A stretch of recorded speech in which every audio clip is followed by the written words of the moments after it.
안녕하세요. 제 사연을 보내게 되었는데, 먼저 그분은 결혼을 준비할 때부터 아이 계획도 함께 세웠을 정도로 아이를 손꼽아 기다리고 있었어요. 워낙 저와 남편 둘 다 아이를 좋아하기도 했었고, 저희 어릴 적 꿈이 아이 3명을 낳아 따뜻한 엄마가 되는 것이었거든요. 저희 어릴 적 꿈이 왜 그랬던 것인지 지금 생각해보면 저희 부모님의 영향이 있었던 것 같아요. 저희 부모님은 저와 남동생에게는 넘치는 사랑을 주셨고, 그래서 저희 남매는 사랑을 많이 받고 자란 티가 난다는 걸 항상 들어왔어요.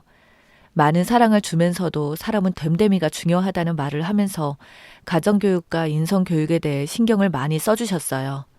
그렇다 보니 학창시절에도 사회생활을 할 때도 사람들 중심에 있었고 인기가 많았던 것 같아요. 어쨌든 그렇게 자라오다 보니 좋은 남편, 좋은 아빠가 될 것 같은 남자를 만나 빨리 결혼하여 아이를 낳는 거였죠. 그렇게 결혼한 뒤 5년 정도가 지나고 그토록 기다리던 선물이 찾아오게 되었어요. 아이를 임신했다는 사실에 남편은 저와 같이 산부인과에 가서 임신이라는 것을 확실하게 듣고 난 뒤 바로 친정과 시댁에 사실을 알렸습니다. 그 소식을 들은 모든 가족들은 저희에게 찾아온 기쁨을 축복해 주셨고 이 행복이 계속 쭉 이어질 거라고 생각했었죠. 태몽에 대해 얘기도 하고 누구를 닮았을지 상상하기도 하며 행복한 나날을 보내던 중 슬프게도 임신 7주 차에 아이가 유산이 되었어요. 평소와 똑같이 생활하던 도중 갑자기 복통이 너무 심하게 오는 것과 동시에 하혈을 하길래 놀라서 병원에 가니 아이 심장이 멈춰 있는 상태였어요. 그렇게 가슴 아픈 일을 겪게 되었고 그 과정 속에서 많이 힘들기는 했지만 남편과 저는 서로 의지하며 아픔을 딛고 일어나게 되었습니다. 그렇게 6개월 정도가 지나고 두 번째 아이가 찾아오게 되었어요. 이번에는 절대 잃지 않으리라 다짐했어요.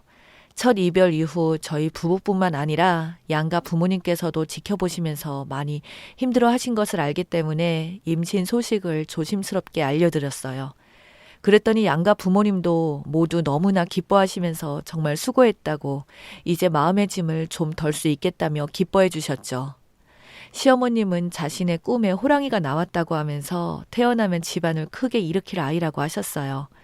그렇게 두 번째 아이의 태명은 희랑이라고 희망과 사랑이라는 뜻이 담기기도 했고 태몽에 나온 호랑이와 발음이 비슷해서 그렇게 불렀습니다. 저희가 얼마나 노력하고 사랑해주는 것을 알아주는지 정말 쑥쑥 커서 무럭무럭 잘 자라주더군요. 의사 선생님이 넌지시 방은 파랑색으로 꾸미셔야겠어요 해주시길래 남자인 줄 알게 되었습니다. 그래서 출산 날짜가 다가오진 않았지만 예쁜 아기 옷이나 물건이 보이면 샀던 기억이 나요. 그러다가 임신 6개월 차에 검진 날이 되어 남편과 함께 검진을 받으러 산부인과에 가게 되었습니다. 얼마나 컸을지 기대하면서 제 차례가 오기를 기다렸죠. 그런데 검진을 하던 도중 의사 선생님 표정이 굳어지기 시작했고 당장 수술을 하자고 했습니다. 알고 보니 아이 심장 소리가 들리지 않았던 것을 선생님이 눈치채고는 곧바로 조치를 취하게 된 것이었죠. 전과 달리 복통에 출혈이 없었기 때문에 저는 유산일 거라고 전혀 상상하지 못했습니다.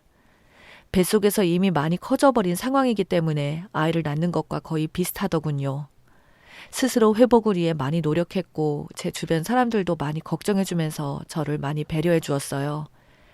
그 뒤로 첫 생리를 하는데 생리통이 너무 심하기도 하고 생리양이 전보다 많아졌기에 놀랐지만 다음 생리 때는 괜찮아지더군요. 그리고 산부인과에서도 수술이 깔끔하게 잘 되었다고 하기도 하고 인터넷에서 찾아보니 수술 후 이런 경우가 간혹 있다고 하길래 크게 걱정하진 않았어요. 솔직히 말하면 두 번째 유산을 하게 된 후 많이 힘들었던 것 같아요. 좀 많이 지쳐있던 상태였고 유산을 하다 보니 제 몸에 신경 쓸 겨를도 없었죠. 그러다 이번에는 정말 죽을 것 같아서 정신을 차리고 건강을 회복하기 위해 다시 일어서기 시작했습니다. 그렇게 1년간에 제가 노력을 하니까 서서히 괜찮아지기 시작했고 그때부터 남편과 여행을 많이 다녔어요. 유산을 겪은 후 총 2년이라는 시간이 지난 뒤 다시 임신 계획을 세워보자는 이야기가 나오게 되었어요. 임신을 제대로 준비하기 위해 산부인과에 가서 자궁 건강을 체크하고 가게 되었습니다. 그런데 그곳에서 충격적인 사실을 알게 된 것이죠. 자궁 위쪽에 약 5cm 정도 되는 크기의 혹이 있었고 작은 통증과 함께 있었기 때문에 의사 선생님은 적출 수술을 권유하시더라고요. 솔직히 많이 고민했습니다. 선생님은 요즘에는 수술 말고도 다른 방법이 많다고 하면서 선택지가 수술밖에 없는 것은 아니라고 하더군요. 처음에는 시술로 치료를 해보기로 시작했습니다. 그런데 한 반년쯤 지나고 보니 갑자기 혹이 더 커지게 되었고 결국 수술을 해야 하는 상황이 오게 되었습니다. 저희는 그토록 아이를 바래왔기 때문에 더 고민이 되었던 것 같습니다. 하지만 남편은 저만 있어도 된다고 아이는 필요 없다고 하며 저를 다독여줬습니다. 그런데 남편이 수술 후 2년 정도 지나고 나니 변하기 시작했습니다. 옛날에는 항상 저만 있어도 된다고 하면서 회사 끝나면 친구들도 만나지 않고 저와 함께 있던 남편은 점점 외출이 늘어났어요. 솔직히 결혼하고 많은 시간을 보냈었기 때문에 조금만 참으면 남편이 다시 돌아올 거라고 생각했죠. 항상 모든 부부가 좋은 사이로 살 수 있는 것은 아니니까요. 근데 한참 지나고 보니 시간이 지나도 변하지 않더라고요. 그래서 저는 주말에 남편이 친구를 만나고 오겠다고 하길래 조심스럽게 말을 꺼내봤습니다. 오늘 나가지 말고 같이 있는 거 어때? 라고 했더니 갑자기 짜증을 확 내는 겁니다. 아, 진짜 맨날 붙어 있잖아. 왜 이렇게 바라는 게 많아? 우리가 시간이 부족한 것 같아서. 짜증나게 말 더하게 만들지 마. 이런 식으로 계속 말하는 남편에게 저도 조금씩 지치기 시작했고 결국 저희는 말싸움으로 번지게 되었어요. 그런데 문제는 남편이 저에게 말실수를 했다는 거죠. 내가 친구 좀 만나고 오겠다는데 왜 이렇게 난리치고 그래? 애도 못 낳는 게 말이야.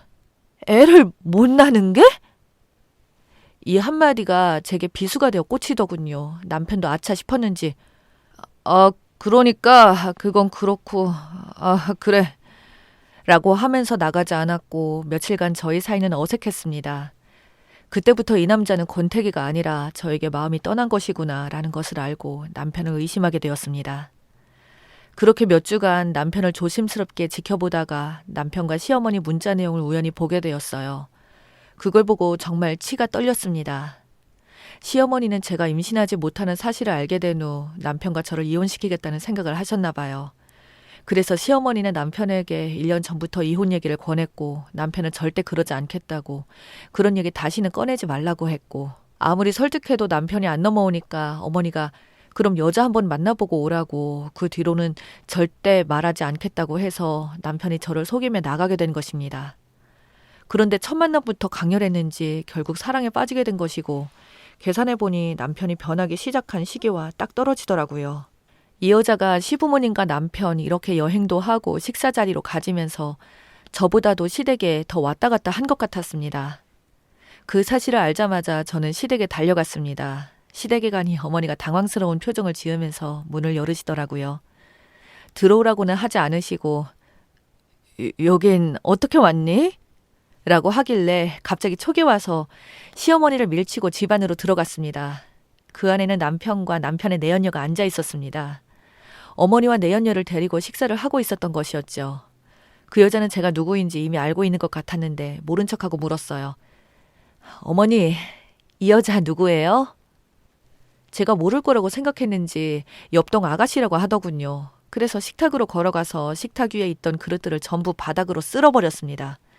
그랬더니 시어머니는 그런 제 모습에 놀라서 저를 바라보고 있더라고요. 다시 말해보세요. 앞동 아가씨라고요. 아가 왜 그래? 계속 거짓말하는 시어머니에게 너무 화가 나서 거실로 걸어가서 손에 잡히는 걸 모두 던져버렸습니다. 그 여자는 제가 난리를 피우는 와중에 남편에게 전화를 걸고 시어머니는 제가 난리를 더 이상 못 피우도록 붙잡고 있었지만 화가 난 제 힘을 이기지 못하고 부딪히자 바닥에 앉아버리더라고요. 그리고 핸드폰을 바닥으로 던져버렸습니다. 그랬더니 저보고 미쳤다고 달려들더라고요. 제가 소리 지르고 시어머니에게 말을 걸었습니다. 제가 모를 줄 알았어요? 정말 장난하세요? 다시 물어볼게요. 이 여자 누구예요? 라고 했더니 그제서야 시어머니가 술술 말하더라고요. 근데 이 여자가 가만히 있어도 될 판인데 제 화를 돋구더라고요. 네가 뭔데 여기서 행패야. 꺼져. 애도 못 낳는다면서. 그 말에 전 이성을 잃었고 막말을 했죠. 그래, 넌 참 건강해서 좋겠다. 그 몸뚱아리로 내 남편 꼬셨어? 그런 다음 그년한테 이제부터 상간녀 소리를 들으며 살게 될 거라고 말했더니 그때야 사태 파악이 됐는지 갑자기 돌변해서 비는 겁니다.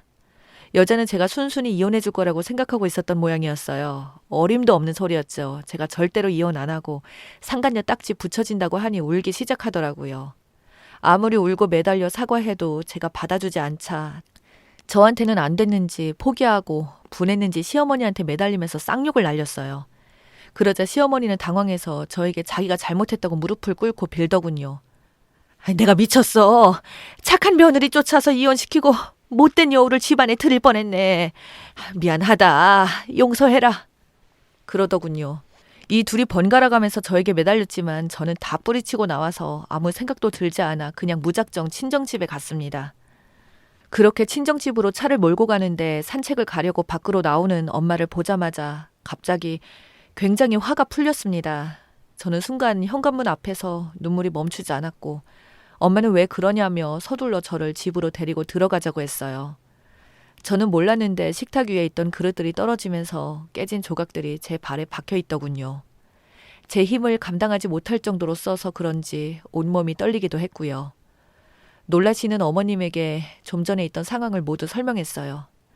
저희 부모님은 제가 남편과 사이가 좋을 것이라고 당연히 생각하시고 계신 상태여서 그런지 더 충격을 받은 듯 했습니다. 부모님은 남동생에게 전화해서 집으로 호출을 했어요. 부모님께 너무 죄송하지만 저는 너무 놀라고 충격을 받은 상태라 그 시간 그 이후로 부모님과 남동생에게 많은 의지를 하게 되었고 부모님도 동생도 저에게 걱정하지 말라며 다 해결해 주겠다고 하더라고요. 그날 저녁 남편은 저희 친정 부모님과 저만 있는 줄 알고 난장판을 부리려고 찾아왔더라고요. 문을 열어주자마자 신발을 신은 채 거실로 들어와 제 이름을 크게 불렀고 저를 보고 제 멱살을 잡으려고 할 때 남편 놈 뒤에서 남동생이 남편 놈 등짝을 거세게 내리쳤어요. 남편은 저절로 무릎을 꿇게 되었죠. 너 한 번만 더 누나 눈에 눈물 나게 하면 너 죽고 나 죽는 거야. 이혼 과정에서 술을 쓴다거나 누나를 불리한 쪽으로 몰아가면 그날은 저승 가는 날이야. 알아? 하고 협박하며 말했습니다. 한 번도 본 적 없는 남동생의 푸시에 남편은 벌벌 떨더니 다 포기하고 이혼해주겠다고 하더군요. 동생은 그날 녹음도 하고 이혼에 대해 차후 어떻게 하겠다는 자필로 쓴 서약서도 받았습니다. 그래서 저는 동생 덕분에 쉽게 이혼을 하게 되었습니다. 지금은 이혼을 참 잘했다는 생각이 들 정도로 저를 사랑하면서 열심히 살고 있어요. 전 남편이었던 그놈의 얘기를 좀 해드려야겠네요. 이혼하고 바로 둘이 결혼할 줄 알았는데 전 남편 놈 가진 것 없고 직장도 형편없자 그 여자는 남편을 버릴 생각을 했는지 시어머니를 속여 돈을 가지고 도망갔다고 들었습니다. 시어머님이 이 여자와도 이혼을 시키면 안 될 것 같으니까 그 상간녀에게조차 빌고 매달려서 당신 아들이랑 잘해보라고 이곳저곳 쫓아다녔던 모양이에요. 그 여자도 보통이 아닌 게 전 시어머니의 재산 반 이상 가지고 잠적했다고 하더라고요. 어쨌든 시어머니에게는 저 여자가 복수를 했고 저에게 모르는 번호로 문자가 와서 봤더니 전 남편이더군요. 아이가 없어서 시원하게 이혼했는데 한번 봐달라고 하기에 차단해버렸습니다.